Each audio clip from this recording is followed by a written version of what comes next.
Hello les amis, j'espère que vous allez bien, c'est Force Pingouin. Aujourd'hui, nouvelle vidéo sur les verbes irréguliers, partie 4. Donc encore une fois, 20 verbes irréguliers dans cette vidéo, et après la suite viendra.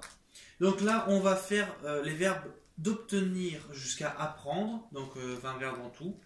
Donc voilà, on va commencer tout de suite par ces verbes irréguliers et par le verbe obtenir. Alors, je répète, pour les trois bases, il y aura en premier la base verbale, donc qui sera tout à gauche. Le milieu sera au prétérit et le tout à droite sera au participe passé. Voilà, pour vous rappeler un peu tout ça. Donc on commence avec le verbe obtenir. Donc obtenir, get, got, gotten ou got. Tu peux dire aussi got. Donc get, got, gotten ou got. Ça dépend. Mais les deux sont valables, en tout cas pour le participe passé. Les deux sont valables. Donc voilà, ça c'est pour obtenir. Ensuite, pour donner, give, gave, given. Donc, donner, give, gave, given. Voilà. Donc il y a juste une voyelle qui change avec en pour la fin. Ensuite, pour le verbe aller. Donc le verbe aller, c'est quand tu vas aller quelque part. Le verbe aller, go, went, gone. Alors là, c'est très trompeur. Pourquoi? Parce qu'il n'y a pas pour le prétérit le G. Alors que dans les autres, oui. Donc c'est vraiment à faire attention à ce W au milieu. Parce que ça pourrait faire fautif sur beaucoup de choses. Donc voilà, c'est très spécial. Bah, bien sûr, le verbe aller en français, ça fait partie du troisième groupe. Troisième groupe, je veux dire, pas du premier. Donc là, c'est la même chose, sauf qu'il n'y a pas de groupe en anglais. Et que bah, la modification reste la même. Donc voilà. Donc faire attention au prétérit. Je répète, pour le verbe aller, go, went, gone. Ensuite, pour le verbe moudre, opprimer. Voilà. Donc il faut prendre dans ce sens-là. Moudre, opprimer, grind, grand, grand. Donc, grind, grand, grand. Ça, c'est pour le verbe moudre, opprimer. Ensuite, le verbe grandir ou pousser. Donc, quand tu grandis en hauteur, en taille, ou quand tu fais pousser quelque chose. Pousser une plante, pousser les pommes de terre, faire pousser les légumes. Voilà. Donc ce verbe-là, grow, grew, grown. Donc grow, grew, grown. Donc c'est beaucoup en aérien, bien sûr. À ne pas râper le R. Il ne faut pas le râper, il faut l'aérer le R. Donc juste grow, grew, grown. Voilà, pour le verbe grandir et pousser. Pour le verbe tenir, pendre. Donc quand tu tiens ou quand tu veux pendre quelqu'un. Hung, hung, hung. Donc il y a juste une lettre qui change. Donc hung, hung, hung. Voilà. Alors ça peut faire penser, en même temps pour le petit astuce, ça peut faire penser à pour ce verbe-là, à des noms asiatiques. Voilà, ça peut faire penser à ça, à des noms ou prénoms, ça dépend. Pour le verbe avoir, que j'ai déjà fait, mais je préfère le refaire aussi.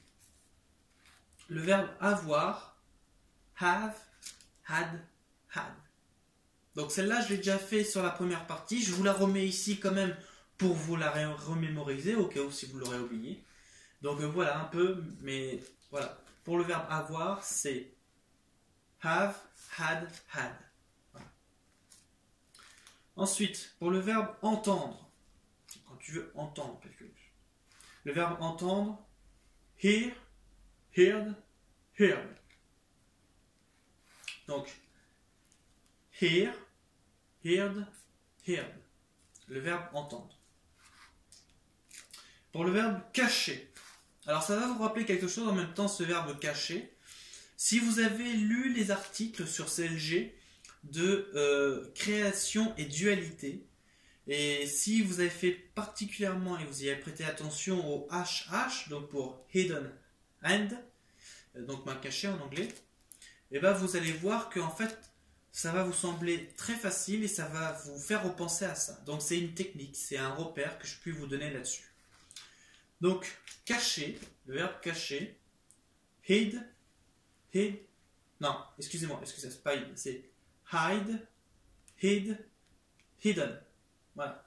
Donc bien sûr le participe passé, c'est dans le création et dualité, l'article HH. Mais enfin c'est un petit repère pour vous faire penser à ça. Donc encore une fois le verbe cacher, hide, hidden. Voilà. Donc pour le verbe taper, appuyer. Donc taper, appuyer, hit.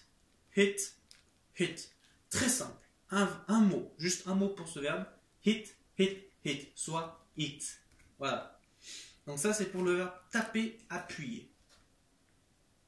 Pour le verbe tenir, quand tu tiens quelqu'un, le verbe tenir, hold, held. Donc, le verbe tenir, hold, held. Alors, j'ai une petite astuce pour vous, justement, à propos de ça. C'est juste pour la base verbale. Et en plus, c'est une astuce très bien connue. Quand tu ne retrouves pas ce verbe, ou quand tu veux avoir mes mots techniques, pense au hold-up.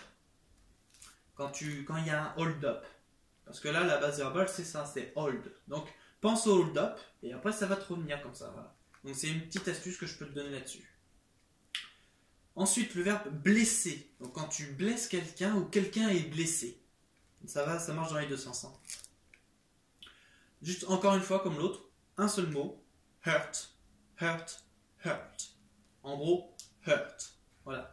C'est un seul mot, comme le verbe taper et appuyer, hein, bien sûr. Donc voilà, un seul mot, très facile. Ça, c'est à retenir, mais alors, super bien.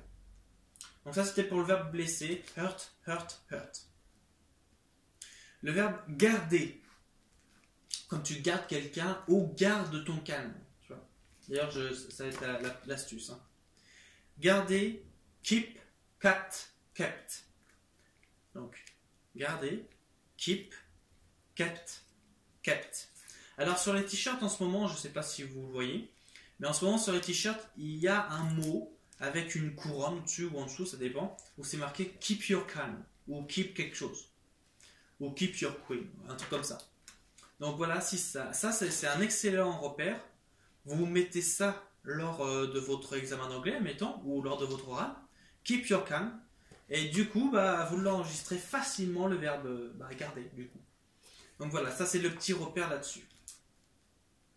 Ensuite, le verbe s'agenouiller. Donc quand tu t'agenouilles. S'agenouiller, kneel, knelt, ou avec le ED. Et knelt, avec le ED aussi, ça marche. Donc maintenant, je vous dis, il y a les deux. Il y a le T et il y a le ED. Mais là, en premier lieu, sur la fiche, c'est avec le T. Donc, mais ça marche les deux. Hein. Les deux, ils marchent très bien. Donc, s'agenouiller, kneel, knelt. Alors, il faut savoir un truc.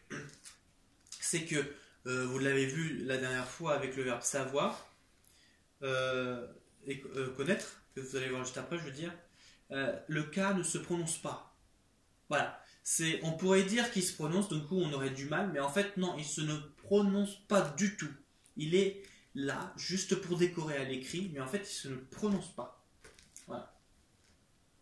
Donc c'est juste pour vous faire la technique. N'essayez pas de mettre le K dans le mot, prenez juste le verbe en commençant par le N, donc après le K, enfin la lettre après le K. Quoi. Voilà. Donc c'est pour vous dire en même temps. Donc s'agenouiller, kneel, knelt. Ensuite, le verbe connaître, savoir. Donc, le verbe connaître, savoir. Know, knew, noun. Donc, par exemple, ça c'est la phrase la plus connue. Quand tu dis je ne sais pas ou je connais pas, I don't know. Tu dis pas I don't know. Tu vois, tu prononces pas le Q, le K, je veux dire. Tu prononces juste le N de know. Donc, I don't know. Donc là, c'est pareil.